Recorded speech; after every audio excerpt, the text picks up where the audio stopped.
வேதம் சொல்லுகிறது, தேவனால் பிறந்தவன் பாவம் செய்யான். ஏனென்றால் தேவனுடைய வித்து அவனுக்குள் தரித்திருக்கிறதுன்னு வேதம் சொல்லுகிறது. और परमेश्वर का पवित्र शास्त्र यह कहता है जो परमेश्वर से जन्मा है वो पाप नहीं करेगा क्योंकि परमेश्वर का बीज उसके अंदर है। ஏனென்றால் தேவனுடைய வித்து அவனுக்குள் இருக்கிறதாம். क्योंकि परमेश्वर का जो बीज है वो उस व्यक्ति के अंदर है कहता है।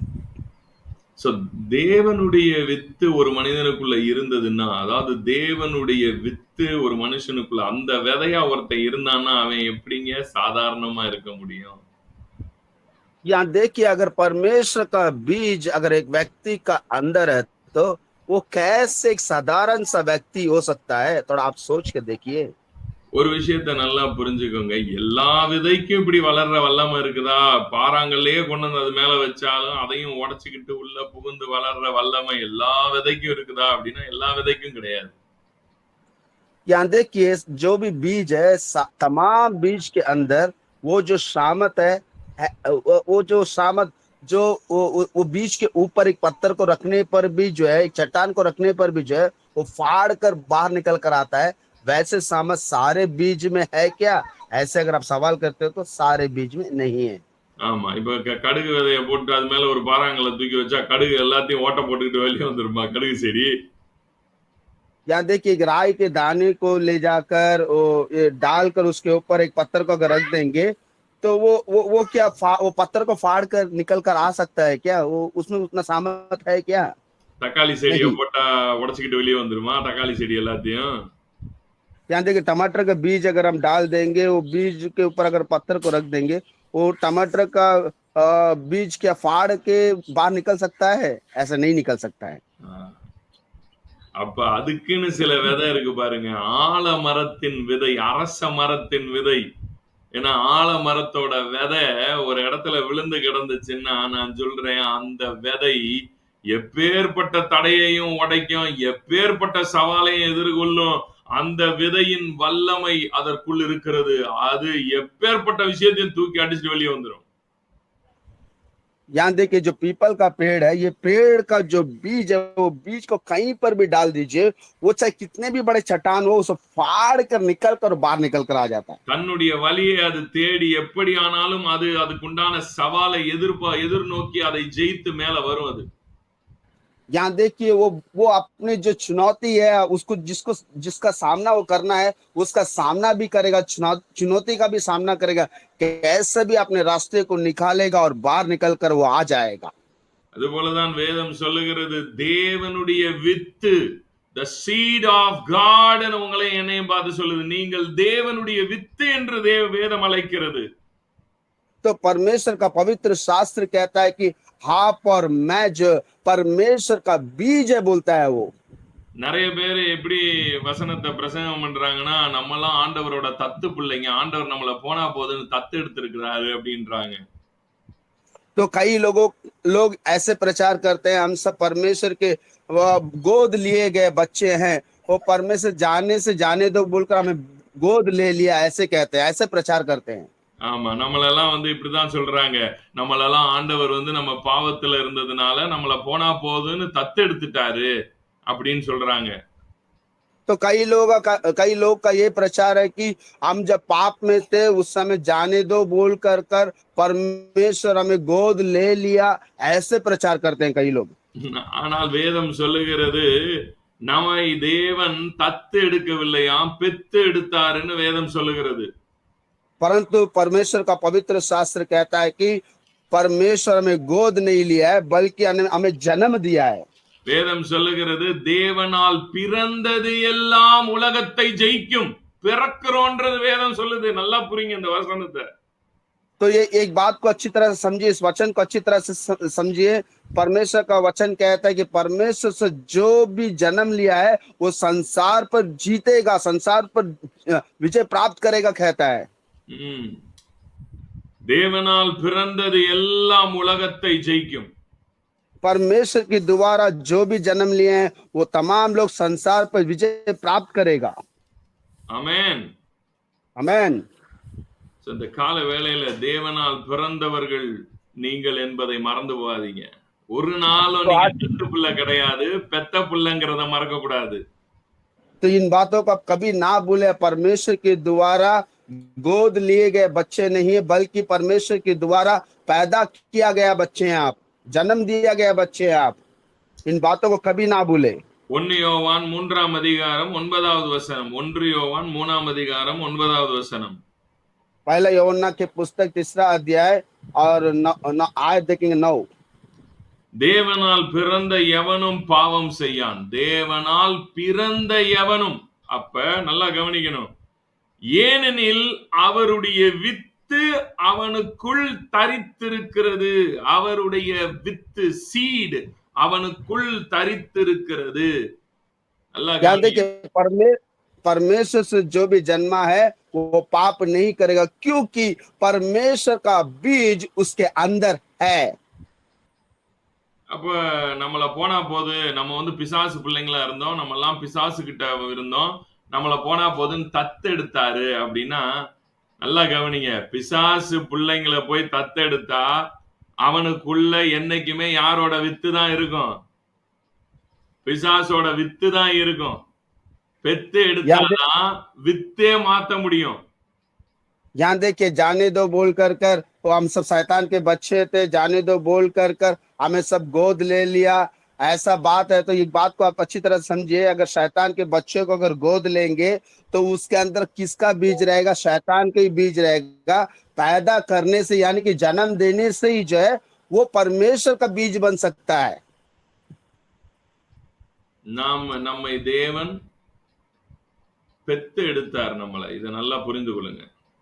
तो एक बात को अच्छी तरह से आप समझ जाइए, परमेश्वर ने हमें जन्म दिया है। தேவனால் பிறந்த எவனும் பாவம் செய்யான். तो परमेश्वर से जो भी जन्मा है वो पाप नहीं करेगा। சோ இந்த பாவம் செய்யான் அப்படின்றதையும் கொஞ்சம் டச் பண்ணணும் பாருங்க. இந்த பாவம்னா முதல்ல என்னன்றதையும் கொஞ்சம் புரிஞ்சு கொள்ளுங்க. तो ये देखिए, ये पाप नहीं करेगा जो बात यहाँ पर उठता है, तो ये पाप के विषय को भी हमको थोड़ा जानना है, थोड़ा इस पे भी हम थोड़ा अपना ध्यान को लगाएंगे। சோ பாவம் அப்படிங்கிற அந்த வார்த்தைக்கு, பாவம் அப்படின்ற வார்த்தைக்கு கிரேக்க மொழியில புதிய ஏற்பாடு முழுவதும் கிரேக்க மொழியிலே தான் எழுதப்பட்டிருக்கிறது. यहाँ देखिए, जो पाप के जो शब्द है, ये शब्द जो ग्रीक भाषा में जो नया नियम जो है ग्रीक भाषा में ही लिखा गया था। ये ग्रीक भाषा में क्या कहते हैं, सुनिए आप। ஹமார்த்தியான்ற வார்த்தை தான் பாவம் என்ற வார்த்தைக்கு பயன்படுத்தப்பட்டிருக்கு. तो अमार्थिया, ये जो शब्द जो है पाप शब्द के लिए ग्रीक भाषा में इस्तेमाल किया गया है। புரியுதுங்களா? ஹமார்த்தியா, சரிங்களா? HAMARTIA. अमार्थिया जो शब्द है ग्रीक भाषा में पाप शब्द के लिए इस्तेमाल किया गया है। சோ இந்த அமார்த்தியாவுக்கு மீனிங் என்ன? கிரேக்க மொழியில அமார்த்தியான்னு பயன்படுத்தப்பட்டிருக்கு. இந்த வசனத்தை இப்ப நீங்க பைபிள் எடுத்து கிரேக்க மொழியில படிச்சீங்கன்னா, தேவனால் பிறந்த எவனும் அமார்த்தியா பண்ண மாட்டான், அமார்த்தியால இருக்க மாட்டான்னு போட்டிருக்கு. அமார்த்தியான்ற வேர்டு தான் இந்த எங்க பைபிள்ல பாவம்னு யூஸ் பண்ணப்படுதோ அங்க எல்லாமே அமார்த்தியான்ற சொல் தான் பயன்படுத்தப்படுகிறது. याद देखिए, ग्रीक भाषा में अगर आप बाइबल को पढ़ेंगे तो वहां पर जो पाप शब्द लिखा है वहां पर अमार्तिया लिखा है। जो परमेश्वर के द्वारा जन्मा है वो अमार्तिया नहीं करेगा, ऐसा लिखा है। जो बाइबल में जो जहां भी ग्रीक भाषा के जो बाइबल है, जो पाप की जगह जो अमार्तिया ही लिखा हुआ है। சோ இந்த ஹமார்த்தியா அப்படிங்கிற இந்த சொல்லு வந்து எதை குறிக்குது அப்படின்னா, மிஸ்ஸிங் த மார்க். ये अमार्तिया जो शब्द है वो किसे दर्शाता है? மிஸ்ஸிங் த மார்க் அப்படிங்கிற விஷயத்தை தான் சொல்லுது. मिसिंग द मार्क, ये इसी बातों को जो दर्शाता है। சோ இந்த மிஸ்ஸிங் த மார்க் அப்படின்னா என்ன அப்படின்னா, ஆண்டவர் வந்து ஒரு நோக்கத்துக்காக மனிதனை ஒரு நோக்கத்தோடு கூட படைத்தார். அந்த நோக்கத்திலிருந்து மனிதன் மிஸ் பண்ணி, அதாவது அந்த நோக்கம்ன்ற ஒண்ணு இருக்கு பாத்தீங்களா? இப்போ ஒரு ஏரோ அப்படி விடுறீங்கன்னா அந்த ஏரோ போய் ஒரு இடத்துல படணும்னு சொல்லி அனுப்புறீங்க. ஆனா அது அங்க படாம வேற ஒரு இடத்துல போய் விழுகுது பாருங்க. அததான் மார்க்க மிஸ் பண்றதுன்னு சொல்றோம். यहाँ देखिए अमार्त्य का अर्थ है कि मार्ग को मिस करना, या यानी कि ये कि आप एक तीर को छोड़ते हैं, वो तीर को आप जहां पर नजर रख के छोड़ते हैं, उस नजर वहां पर नहीं गया और कहीं जाकर गिर गया, तो मिस कर दिया, इसी को अमार्त्य कहते हैं। சோ நீங்களும் நானும் அமார்த்தியான்ற வார்த்தைய என்னவா பாக்குறோம் அப்படின்றது இல்ல. நம்மளை பொறுத்த வரைக்கும் பாவம் அப்படிங்கிறது மனிதர்களாகிய நாம செய்கிற செயல்பாடுகளை தான் நாம எப்படி பாவமாக நம்ம பார்க்கிறது. याद देखिए आप और हम जो है पाप को किस नजर से देखते हैं? मनुष्य जो काम करते हैं उसी को वो क्या काम करते हैं उसी को हम पाप के नजर से देखते हैं। சோ நம்ம எப்படி பார்க்கிறோம்னா இந்த ஹமார்த்தியாவா பாவத்தை பார்க்க மாட்டோம். அதாவது மிஸ்ஸிங் த மார்க்கா, மனிதனை தேவன் எந்த நோக்கத்திற்காக உண்டாக்கினாரோ அந்த நோக்கத்திலிருந்து மனிதன் தவறி போய் விட்டான், மனிதன் அந்த நோக்கத்திலிருந்து மிஸ் ஆயிட்டான் அப்படின்ற அந்த நோக்கத்துல நம்ம பாவம்ன்ற வார்த்தையை பார்க்காம, நம்ம பாவம்ன்ற வார்த்தையை எப்படி பார்க்கிறோம்னா, இந்த சமுதாயத்துல எதெல்லாம் தவறு அப்படின்னு சொல்லி இந்த சமுதாயத்துல இருக்கோ அதை ஒரு மனிதன் செய்கிறதை, அந்த செயல்களை தான் நீங்க பாவமா பாக்குறீங்க. ஆனா பைபிள் பாவமா பாக்குறது மிஸ்ஸிங் த மார்க்க. यहाँ देखिए हम कैसे देखते हैं? बाइबल कहता है पाप क्या है? जो उद्देश्य के लिए परमेश्वर ने हमें बनाया, उस उद्देश्य को जो छोड़ देता है उसी को अमार्त्य कहता है। परंतु हम पाप को किस नजर से देखते हैं? ये संसार में ये संसार जो व्यक्ति काम करता है उस काम के हिसाब से वो जैसा कहता है उसी को जो है हम पाप कहते हैं। उस काम को देखकर ये सही या गलत है उसको देखकर हम पाप कहते हैं। சோ பைபிள் பாவம் என்று பேசுகிற விஷயம் வேற, நீங்க பாவமா பாக்குறது வேற. நீங்க பாக்குறது செயல்பாடுகளை பாவமா பாக்குறீங்க. ஆனால் வேதம் பார்க்கிறது வேற. பைபிள் ஹமார்த்தியாவை தான் பாவமா சொல்லுது. यहाँ देखिए बाइबल जो पाप के विषय में जो नजर है वो नजर कुछ और है। बाइबल का नजर ये है कि जो उद्देश्य के लिए बनाया गया था वो उद्देश्य को जो पूरा नहीं करता है वो उसको पाप कहता है। परंतु हम जो लोग हैं ये इस संसार में जो काम करते हैं उस काम को देखकर पाप कहते हैं। இப்ப பாஸ்டர், அப்ப நாங்க இதெல்லாம் செஞ்சுக்கிட்டு இருக்காங்களா, அப்ப இதெல்லாம் சரிதானா, அப்ப இதெல்லாம் பைபிள் பாவம் சொல்லலையா அப்படின்னு கேட்டீங்கன்னா, இதுவும் பாவம் தான். இது பாவம்ங்கிறத பைபிள் சொல்லிதான் தெரியணும்ன்றது உங்களுக்கு இல்லவே இல்லையே. இது பாவம்னு தான் அந்த செய்யற செயலே சொல்லுது, உங்க மனசாட்சியே சொல்லுது. यहाँ देखिए पास्टर जी आप जो बोलते हैं तो ये सब काम हम कर सकते हैं क्या? तो ये सब पाप नहीं है क्या? ऐसे प्रश्न अगर आपके अंदर उठता है तो मैं एक बात आपको कहना चाहता हूँ, ये भी पाप है। ये सारे बातों को जो है आपको बाइबल बोलने की कोई अभी आवश्यकता नहीं है। परंतु आप जब गलत काम को करते हैं उस समय आपके जो विवेक ही जो इन बातों को जो सही गलत ठहरा देता है। ஏன் உங்க மனசாட்சி சொல்லல? பொய் சொல்றவனுக்கு தெரியாதா பொய் தப்புன்னு தெரியாதா? ஐயோ நான் பொய் சொல்றது தப்பா, எனக்கு தெரியவே தெரியாதே அப்படின்னு யாராவது சொல்ல முடியுமா? क्या आपका विवेक को ये बात नहीं मालूम है कि आप झूठ बोलते हो, झूठ बोलना पाप है? ये बात क्या आपका विवेक नहीं जानता है क्या? இல்ல திருடுறவனுக்கு தெரியாதா நான் திருடுறது தப்புன்னு? திருடுறது தப்புன்னா சட்டத்திலேயே சொல்லி வச்சிருக்கே, சட்டமே சொல்லுது, எல்லாருக்குமே தெரியுமே இது. यहाँ देखिए एक व्यक्ति जो चोरी करता है, चोरी करना पाप है, उस व्यक्ति को नहीं मालूम है क्या? उसका विवेक को नहीं मालूम है क्या? ये तो कानून भी कहता है कि चोरी करना पाप है। சோ இதை வேதம் பேசிக்கிட்டு இருக்கிற பாவம் என்று சொல்லக்கூடிய வார்த்தையினுடைய அர்த்தம் ஹமார்த்தியா.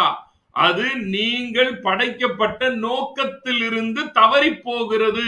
என்ன என்ன விஷயத்துக்காக ஆண்டவர் உங்களை இந்த உலகத்துல கொண்டு வந்தாரோ அந்த நோக்கத்துல இருந்து மாற்றம் அடைந்து நீங்க வேற ஒன்னா வாழ்ந்துகிட்டு இருக்கீங்க பாருங்க, அதுதான் ஹமார்த்தியா। यहाँ देखिए ये पवित्र शास्त्र जो पाप के विषय में जो बात कहता है वो ये है कि आपको जिस उद्देश्य के लिए परमेश्वर ने बनाया है उस उद्देश्य को छोड़ कर आप अपने मन मर्जी में जो जीवन को बिताते हो, इसी को पवित्र शास्त्र अमार्तिया कहता है, यानी कि पाप है कहता है। ஆண்டவர் நம்மள இந்த உலகத்தினுடைய இந்த குடி பாவ செயல்கள் விபச்சாரம் வேசித்தனம் இதுல இருந்து மட்டும் உங்களை விடுதலை ஆக்க வரல. இதுல இருந்தும் அவர் உங்களுக்கு விடுதலையை தராரு, இல்லன்னு நான் சொல்ல மாட்டேன். இதுல இருந்து உங்களுக்கு விடுதலை இயேசு கிறிஸ்துவின் நாமத்துல உண்டாகிறது। यहाँ देखिए, मैं परमेश्वर केवल जो है आपको इन बातों से छुटकारा देने के लिए केवल नहीं आया, जो पीने की आदत है, व्यभिचार करने की आदत है, ऐसे चोरी करने की आदत है, केवल इनसे छुटकारा करने के लिए केवल नहीं, इनसे भी छुटकारा देता है, परंतु इसमें केवल इन्हीं को छुटकारा करने के लिए नहीं आया। எத்தனை பேருக்கு நான் பேசுறேன் நல்லா புரியுது பாஸ்டர்? நீங்க சொல்றீங்க எங்களுக்கு நல்லா புரியுது பாஸ்டர். ஹமார்த்தியான்றது உங்களுக்கு நல்லா விளங்குதுன்றவங்க எத்தனை பேர் சொல்றீங்க? நல்லா புரியுதா? Are you understanding तो what is आप the meaning of hamartia? तो आप में से कितने लोगों को ये बात समझ में आ रहा है? पास्टर जी, आप जो बोल रहे हो मुझे समझ में आ रहा है। ये अमार्तिया जो बात, ये जो शब्द है, ये शब्द के अर्थ हमें समझ में आ रहा है। आप में से कितने लोग ये ऐसे बोलते हो? சோ படைக்கப்பட்ட நோக்கத்திலிருந்து தவறி போகிறதை தான் வேதம் பாவம் என்று சொல்லுகிறது.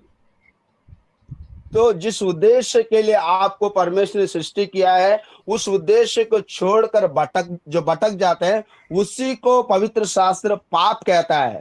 இப்ப இயேசு கிறிஸ்து உங்களை பாவத்திலிருந்து விடுதலை ஆக்கினார் அப்படின்னு சொன்னா நல்லா கவனிக்கணும். நீங்க எப்படி இந்த உலகம் அதை எப்படி பாக்குதுன்னா, ஏதோ நம்ம இந்த உலகத்துல சில செயல்பாடுகள் இருந்துச்சு, அந்த செயல்பாடுகளை நம்ம விட்டுட்டோம். நம்ம வந்து குடிச்சிட்டு இருந்தோம், குடிய விட்டுட்டோம்.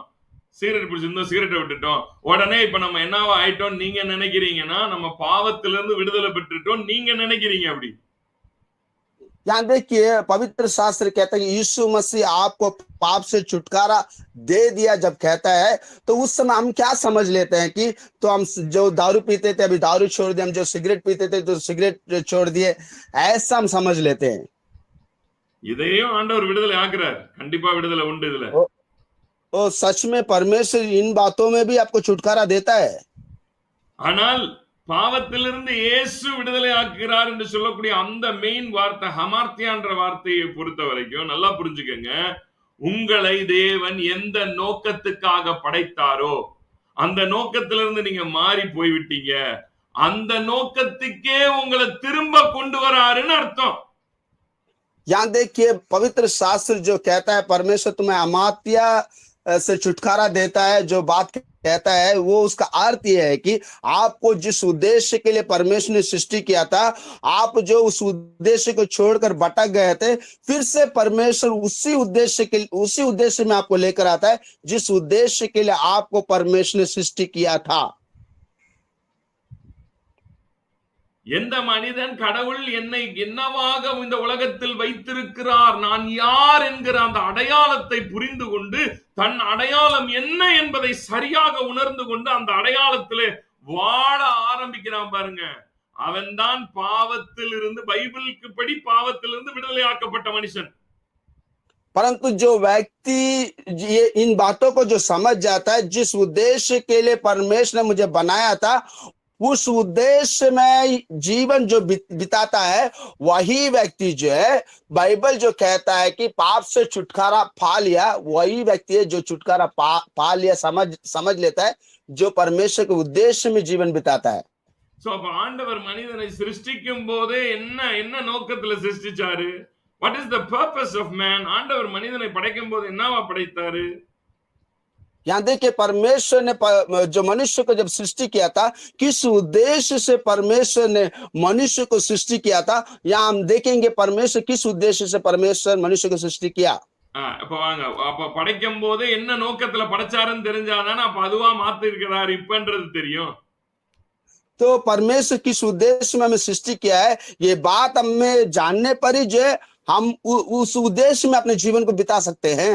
எடுத்து வாசிங்க எபேசியருக்கு எழுதின நிருபம் 1ஆம் அதிகாரம். तो उठाकर पढ़िए एबेसियों की पुस्तक 1வது அதிகாரம் और पहला अध्याय வசனம் 4-5 நான் வாசிக்கிறேன் பாருங்க. और 4 और 5 आयत हम पढ़ेंगे। அதுக்குள்ள ஹிந்தியில யாராவது ஒருத்தர் படிக்கிறதுக்கு ரெடி ஆகுங்க. தமக்கு முன்பாக நாம் அன்பில் பரிசுத்தம் உள்ளவர்களும் குற்றமில்லாதவர்களுமாய் இருப்பதற்கு அவர் உலக தோற்றத்துக்கு முன்னே கிறிஸ்துவுக்குள் நம்மை தெரிந்து கொண்டபடியே பிரியமானவருக்குள் தாம் நமக்கு தந்தருளின தம்முடைய கிருபையின் மகிமைக்கு புகழ்ச்சியாக, நல்லா கவனிக்கணும், இந்த 6வது வசனத்தை நல்லா கவனிக்கணும். உலக தோற்றத்துக்கு முன்னாடியே தேவனுடைய திட்டம், உலக தோற்றத்துக்கு முன்னாடி தம்முடைய தயவுள்ள சித்தத்தின்படியே நம்மை இயேசு கிறிஸ்துவின் மூலமாக தமக்கு சுவிகார புத்திரர் ஆகும்படி முன் குறித்திருக்கிறார். தமக்கு இதான் இதுல மெயின். உலக தோற்றத்துக்கு முன்னாடி ஆண்டவருக்கு மைண்ட்ல ஒரு திட்டம் இருந்துச்சு, உங்களை என்னையும் குறிச்சு. அது என்னது? மனிதனை சிருஷ்டிக்கும் போதே மனிதனை குறித்த ஆண்டவருக்கு ஒரு திட்டம் இருந்தது. என்னது? சுவிகார புத்திரர் ஆகும்படி முன் குறித்திருக்கிறார். जानते कि परमेश्वर का उद्देश्य क्या था? तो परमेश्वर किस उद्देश्य से सृष्टि किया कि वो मनुष्य को जो है अपने अपने लिपाने पुत्र बनाने के लेपालक सर लेपालक लेपालक पुत्र बनाने के लिए ही जो है परमेश्वर मनुष्य को सृष्टि किया. இது ஏதோ இயேசு கிறிஸ்து வந்ததுக்கு அப்புறம் வந்த திட்டம் இல்ல. நல்லா புரிங்க. உலக தோற்றத்துக்கு முன்பாகவே உங்களையும் என்னையும் தேவன் யாராக இருக்க வேண்டும் என்று தீர்மானித்தார்னா, தேவனுடைய சுவிகார புத்திரராய் இருப்பதற்கு முன்குறித்திருக்கிறார்.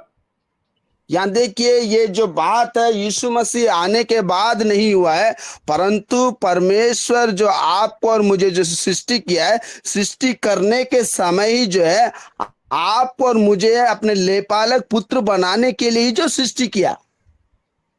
இதெல்லாம் உலக தோற்றத்துக்கு முன்னாடி பிளான். அப்ப உலக தோற்றத்துக்கு முன்னாடி ஒரு பிளான் இருந்துச்சு பாருங்க. அந்த பிளான்ல இருந்து மிஸ் ஆகி மனிதன் வேற ஒரு இதுவாக மாறிட்டான். அதான் சொல்றாரு, மண்ணாயிட்டான்ப்பா இவன் மண்ணாயிட்டான். यहाँ देखिए, परमेश्वर जो हमें सृष्टि किया, ये सृष्टि से पहले से ही एक योजना थी.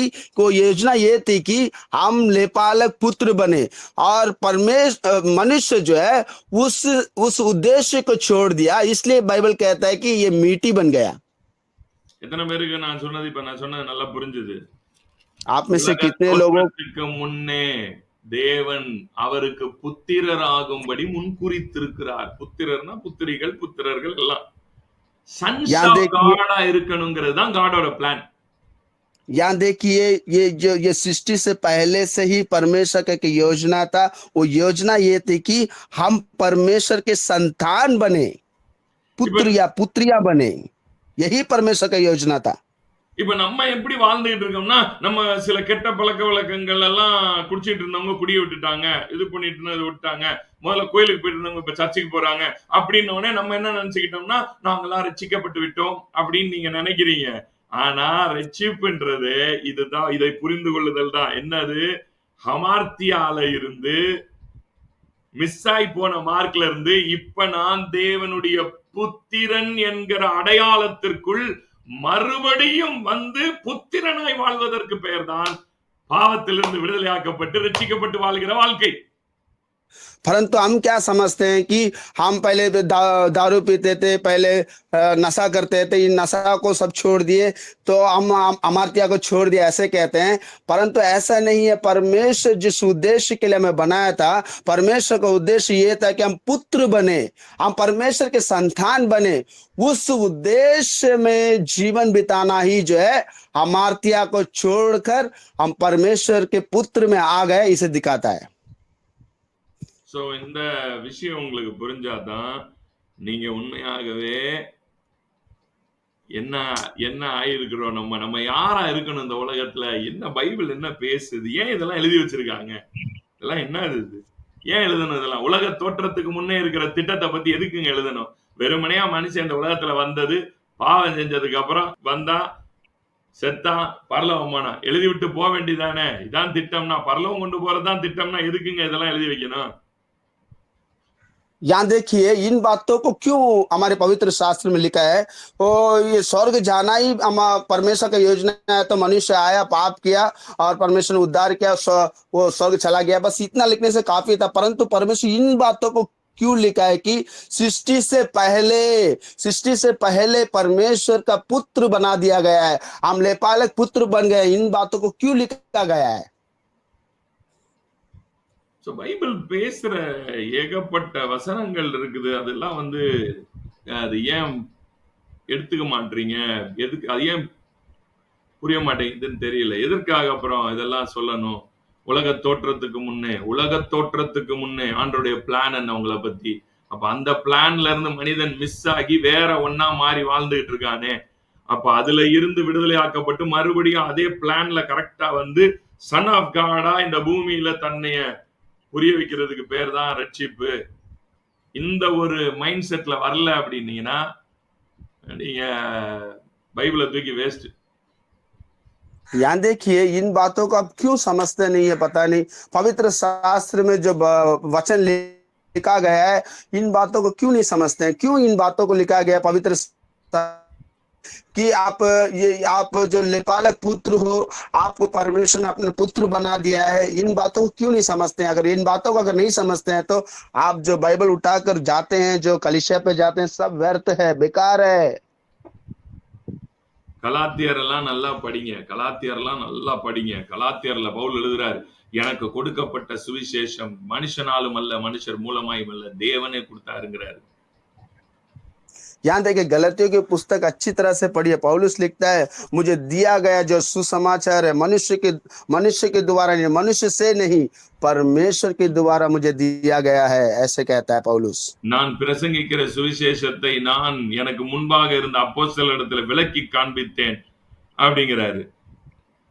यहाँ देखिए मुझे जो दिया गया सुसमाचार जो मेरे से पहले जो प्रेरित थे उनके और जो उनके पास जाकर मैं विस्तार से इन बातों को समझाया, ऐसे कहता है पौलुस।